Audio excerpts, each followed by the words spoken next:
नमस्कार, आप देख रहे हैं न्यूज इंडिया और मैं हूं आपके साथ अंजनी कुमार सिंह। आज दिन की वो कौन सी बड़ी खबर है जिस पर आज हमारी नजर है कि वो सबसे पहले आपको बता दें। आज प्रधानमंत्री नरेंद्र मोदी देश में स्टार्टअप इकोस्टिक को और मजबूती देने के लिए 150 स्टार्टअप से वर्चुअली संवाद करेंगे। इसके अलावा यूपी की सियासत को लेकर आज की सबसे बड़ी खबर यह है कि दिल्ली में बीजेपी का फाइनल मंथन है, जिसमें उम्मीदवारों की पहली लिस्ट पर आज चर्चा तैयार हो गई, लिस्ट तैयार हो गई है और आज माना जा रहा है कि ये लिस्ट जारी की जाएगी। पंजाब की सियासत की बात करें तो कांग्रेस आज उम्मीदवारों की पहली लिस्ट जारी कर सकती है और टिकट में युवाओं को प्राथमिकता दे सकती है। यूपी में समाजवादी पार्टी और भीम आर्मी के बीच गठबंधन तय हो चुका है। आज अखिलेश यादव, चंद्रशेखर रावण प्रेस कॉन्फ्रेंस करेंगे और औपचारिक ऐलान करेंगे। इसके अलावा अंतर्राष्ट्रीय जगत की बड़ी खबर यह है कि शराब पार्टी को लेकर आलोचनाओं से घिरे ब्रिटेन के पीएम बोरिस जॉनसन पर इस्तीफे का दबाव बढ़ता जा रहा है और बोरिस के बाद ये दावा किया जा रहा है कि एक भारतीय मूल के ऋषि सुनक ब्रिटेन के अगले प्रधानमंत्री बन सकते हैं। तो ये आज दिन भर की बड़ी खबरें हैं जो सुर्खियों में रहेंगी और आज पूरे दिन हम इन खबरों पर बने रहेंगे और एक एक अपडेट बताएंगे आपको। लेकिन सूत्रों के हवाले आज की सबसे बड़ी खबर आपको बता दें। सबसे बड़ी खबर यह है कि अखिलेश यादव से मिले बीजेपी के सांसद वरुण गांधी। सांसद मेनका गांधी भी साथ में मौजूद हुई। यूपी की सियासत में बड़ी ये सियासी हलचल आपको बता रहे हैं, जहां पर वरुण गांधी और मेनका गांधी ने अखिलेश यादव से मुलाकात की। ये सबसे बड़ी खबर आपको बता रहे हैं और ये खबर आप देखिए किस तरीके से बीजेपी के सांसद हैं। एक समय पे बीजेपी के कद्दावर चेहरा राष्ट्रीय महासचिव भी हुआ करते थे, पीलीभीत के सांसद हैं और उन्होंने अखिलेश यादव से मुलाकात की। मेनका गांधी ने भी अखिलेश यादव से मुलाकात की है। ये मुलाकात क्या गुल खिलाएगी ये देखना होगा, क्योंकि काफ़ी लंबे समय से वरुण गांधी हाशिए पर थे पार्टी में और हाल फिलहाल के दिनों में आपने देखा होगा कि उन्होंने बागी तेवर भी अख्तियार कर रखा था। चाहे वो लखीमपुर खीरी किसानों का मामला हो, उस पर भी वो खुलकर वो अपनी ही पार्टी के ऊपर हमला करते थे, इंसाफ की बात करते थे। और ये जो मुलाकात की खबर आ रही है हमारे पास, ये काफ़ी अहम हो जाती है। एक वक्त में वरुण गांधी फायर ब्रांड नेता के तौर पर जाने जाते थे बीजेपी के, लेकिन 2014 के बाद से ही वो हाशिए पर आ गए और ये मुलाकात अब क्या आगे रंग लाती है देखने वाली बात होगी।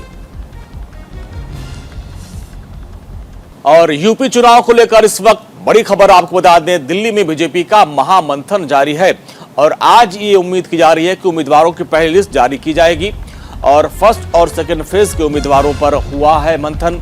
और इसके अलावा इसमें जो बड़ी बात है, खराब प्रदर्शन करने वाले विधायकों का पत्ता कट सकता है। तो ये इस वक्त की बड़ी खबर बता रहे हैं। मैराथन बैठक चल रही, पिछले 3 दिन से बैठक हुई और आज ये माना जा रहा है कि पहले और दूसरे चरण की लिस्ट जारी की जाएगी और एक एक नाम पर विधानसभा वार चर्चा की गई है। जो रिपोर्ट थी ग्राउंड की, उस आधार पर पहले यूपी में चुनाव समिति की बैठक हुई थी, उसके बाद 3 दिन से दिल्ली में बैठक हो रही है और आज ये माना जा रहा है कि उम्मीदवारों के नाम का ऐलान कर दिया जाएगा। और इसमें भी जो फाइनल लिस्ट है उसमें माना जा रहा है कि जो खराब प्रदर्शन करने वाले विधायक थे उनका पत्ता कट सकता है।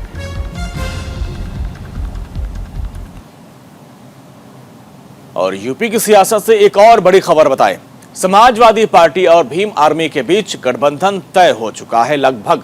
आज अखिलेश यादव और चंद्रशेखर इसका औपचारिक ऐलान करेंगे। 12 बजे प्रेस कॉन्फ्रेंस की जाएगी और अखिलेश यादव प्रेस कॉन्फ्रेंस करेंगे। लखनऊ में समाजवादी पार्टी के दफ्तर में प्रेस कॉन्फ्रेंस होगी और जिसमें इस बात की घोषणा की जाएगी कि समाजवादी पार्टी और भीम आर्मी के बीच गठबंधन हो गया है। कल चंद्रशेखर ने अखिलेश यादव से मुलाकात की। कल दिन भर अखिलेश यादव का व्यस्त कार्यक्रम था और उन्हीं सबके बीच चंद्रशेखर ने भी अखिलेश यादव से मुलाकात की। हालांकि जो हमारे सूत्र बता रहे हैं कि उनको करीब 1 सीट दी जा सकती है। कई और शर्तें थी चंद्रशेखर की। अब 12 बजे उस पर प्रेस कॉन्फ्रेंस होगी और अखिलेश यादव इस पर बड़ी जानकारी देंगे। तो समीकरण बनाने में जुट गए हैं अखिलेश यादव और जो लोग भी जुड़ना चाह रहे हैं उनके मोर्चे से सबका वो स्वागत कर रहे हैं।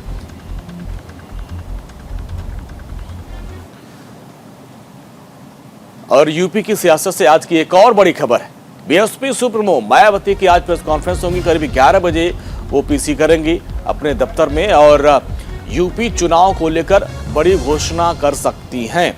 तो मायावती की आज प्रेस कॉन्फ्रेंस 11 बजे होने वाली है। चुनाव से लेकर बड़ी घोषणा कर सकती है, क्योंकि पहले और दूसरे चरण के चुनाव में अब वक्त कम है। ऐसे में सभी पार्टियों की तरफ से उम्मीदवारों के नाम का ऐलान किया जा रहा है और ऐसे में 11 बजे लखनऊ में प्रेस कॉन्फ्रेंस करेंगी मायावती और उसमें माना जा रहा है कि चुनाव को लेकर कुछ बड़ी घोषणाएं वो कर सकती हैं। हालांकि इस बार जो चुनाव प्रचार कैंपेन चल रहा था उसमें वो अभी तक एक्टिव मोड में नहीं नजर आई, चूंकि इसके बाद आचार संहिता लग गई। यूपी के बाद पंजाब की सियासत की बात करते हैं। पंजाब कांग्रेस भी आज जारी कर सकती है उम्मीदवारों की लिस्ट। कांग्रेस की इस लिस्ट में माना जा रहा है कि युवाओं को काफी मौका दिया जाएगा, प्राथमिकता दी जा सकती है। कांग्रेस के उम्मीदवारों के नाम पर दिल्ली में हालांकि अंतिम मोहर लगेगी। पंजाब में विधानसभा की 117 सीटें हैं और उसमें इस बार लड़ाई काफी टफ है, क्योंकि इस बार जो उनके कद्दावर चेहरे थे, कैप्टन अमरिंदर सिंह पार्टी को छोड़ चुके हैं। उन्होंने अपनी एक नई पार्टी बना ली है, बीजेपी के साथ वो गठबंधन कर लिए हैं। तो ऐसे में एक बड़ा चैलेंज होगा कांग्रेस के पास और माना जा रहा है कि इस बार जो टिकट दिया जाएगा उसमें युवाओं को प्राथमिकता दी जाएगी। और आज फाइनल मंथन होगा और जो नाम है उस पर चर्चा होने के बाद दिल्ली में इस पर फाइनल मोहर लगेगी।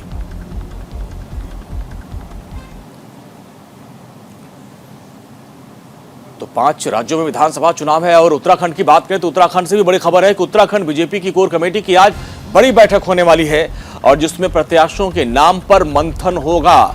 चुनाव समिति की भी आज बैठक होगी और बैठक के बाद दिल्ली जाएंगे बीजेपी के सभी वरिष्ठ नेता और दिल्ली में फिर प्रत्याशियों के लिस्ट पर फाइनल मंथन किया जाएगा।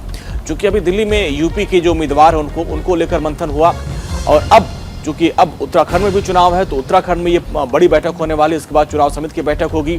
यहाँ पर जो नाम है उसको पहले फाइनल किया जाएगा और फिर दिल्ली में उस पर चर्चा की जाएगी और फाइनल लिस्ट जो है वो जारी की जाएगी। तो 5 राज्यों में सभी पार्टियां अब एक्शन मोड में आ गई हैं। उत्तराखंड में भी बीजेपी की बैठक होने वाली है।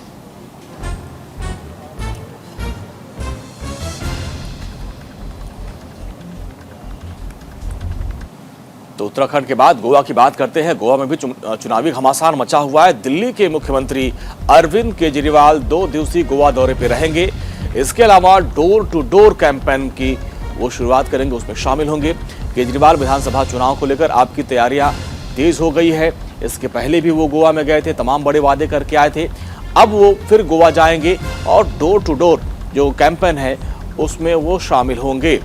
और गोवा में भी आम आदमी पार्टी के जो दिल्ली मॉडल है उसको लेकर उन्होंने कई वादे किए हैं और अब अरविंद केजरीवाल गोवा के 2 दिवसीय दौरे पर रहेंगे और गोवा के 2022 के रण में पूरी ताकत झोंक रहे हैं अरविंद केजरीवाल।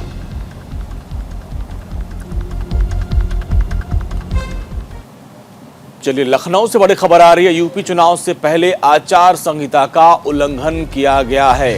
स्वामी प्रसाद मौर्य के कार्यक्रम में भीड़ उमड़ी है। पुलिस ने करीब 2500 समाजवादी पार्टी के कार्यकर्ताओं पर एफआईआर दर्ज की है और वीडियोग्राफी के आधार पर आगे की कार्रवाई की जाएगी। वहां के डीएम ने साफ कर दिया है, क्योंकि कल जिस तरीके से स्वामी प्रसाद मौर्य को पार्टी ज्वाइन करानी थी, एक वर्चुअल प्रेस वार्ता का आयोजन किया गया था, लेकिन यहाँ पर हजारों की संख्या में भीड़ उमड़ी थी, कार्यकर्ता उमड़े थे।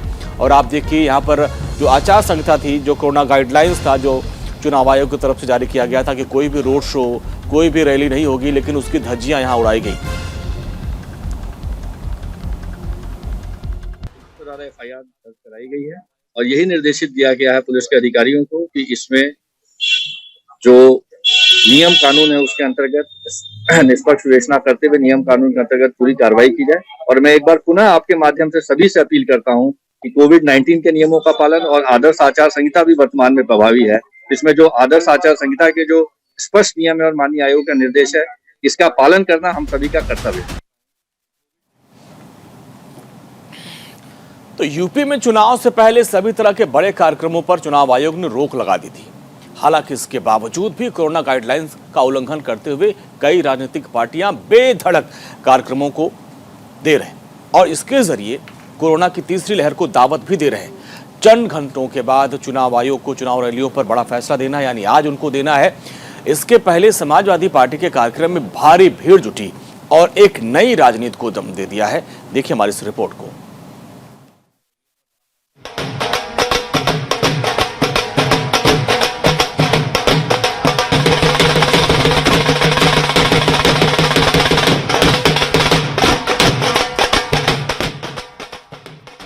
ये समाजवादी पार्टी के मुखिया अखिलेश यादव हैं।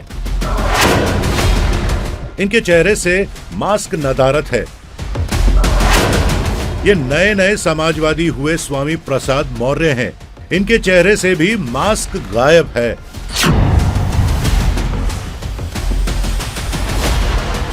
ये बीजेपी का कमल छोड़ समाजवादी पार्टी में शामिल हुए डॉक्टर धर्म सिंह सैनी हैं।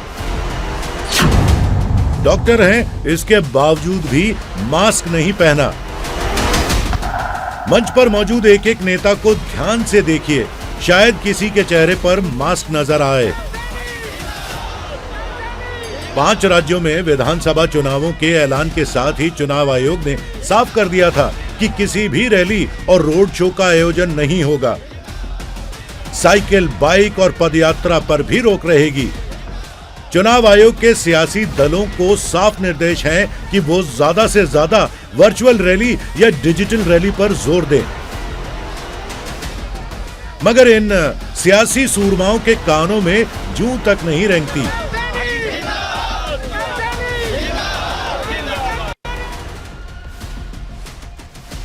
कोरोना नियमों की अनदेखी करती ये तस्वीरें उत्तर प्रदेश की राजधानी लखनऊ की हैं।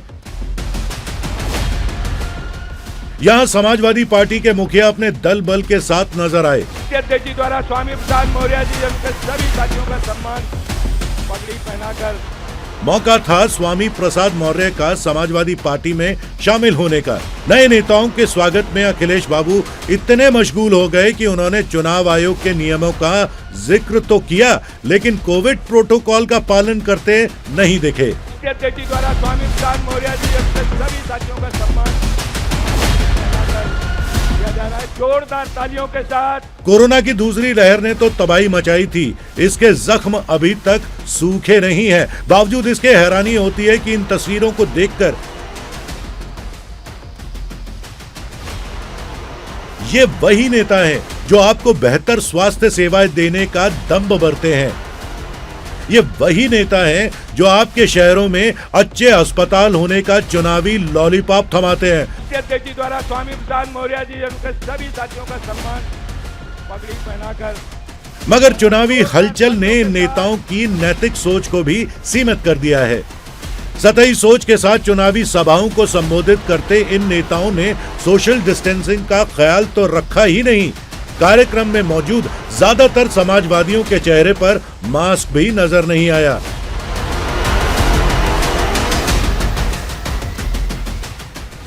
एग्जिट में कुंठित इल्जाम और एंट्री के समय कोरोना का कोहराम। अब जो लोग एग्जिट के समय कुंठित इल्जाम लगा रहे थे और एंट्री में करते ही उन्होंने कोरोना का कोहराम फैलाना शुरू कर दिया, तो हमारा तो यही कहना है कि भैया आप भी संक्रमण से बचो और जिस पार्टी में आप गए हो उस पार्टी को भी संक्रमित मत करो। जान है तो जहान है। आप जो है वो अपने पॉलिटिकल गोल के लिए सारे प्रोटोकॉल को तोड़ोगे। लखनऊ में हुई इस रैली में मंच पर बड़ी संख्या में नेता मौजूद थे, मगर मास्क किसी के चेहरे पर नहीं था। इस रैली में भारतीय जनता पार्टी के बागी नेता एसपी में शामिल हुए। हालांकि चुनाव आयोग की गाइडलाइंस के खिलाफ हुए इस कार्यक्रम पर जिला प्रशासन की भौएं तन गई हैं। देश में ओमिक्रॉन की वजह से आई कोरोना की तीसरी लहर बेलगाम होती जा रही है। हालात एक बार फिर से दूसरी लहर जैसे बनने लगे हैं। बावजूद इसके सियासी दलों को कोरोना से कोई फर्क नहीं पड़ता। चुनाव आयोग ने 15 जनवरी तक के लिए रैलियों पर रोक लगा रखी है, लेकिन जमीनी स्तर पर समाजवादी पार्टी का कार्यक्रम इससे बिल्कुल अलग दिखा। चुनाव आयोग गाइडलाइंस के उल्लंघन पर क्या रुख अपनाता है ये तो वक्त ही बताएगा, लेकिन एक सवाल का जवाब तो समाजवादियों को देना ही होगा कि लोगों की जान कीमती है या चुनाव। Bureau report, news India. और माननीय राष्ट्रीय अध्यक्ष जी द्वारा स्वामी प्रसाद मौर्य जी उनके सभी साथियों का सम्मान पगड़ी पहनाकर।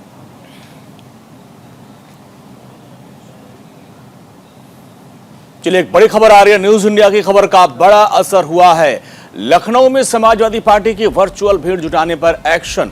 असिस्टेंट पुलिस कमिश्नर से जवाब तलब किया गया है। बड़ा कार्यक्रम करने पर चुनाव आयोग गंभीर है। चुनाव आयोग के आदेश पर इंस्पेक्टर गौतम पल्ली निलंबित कर दिए गए हैं। भीड़ जमा होने के मामले में चुनाव आयोग की सख्ती हुई है और एसीएम प्रथम और एसीपी से भी जवाब मांगा गया है। और इस खबर को सबसे पहले न्यूज इंडिया ने उठाया था कि किस तरीके से यहां पर वर्चुअल प्रेस कॉन्फ्रेंस का आयोजन किया जा रहा था, लेकिन वर्चुअल के नाम पे किस तरीके से भारी भीड़ यहां आई थी और इस खबर पर संज्ञान लिया चुनाव आयोग ने।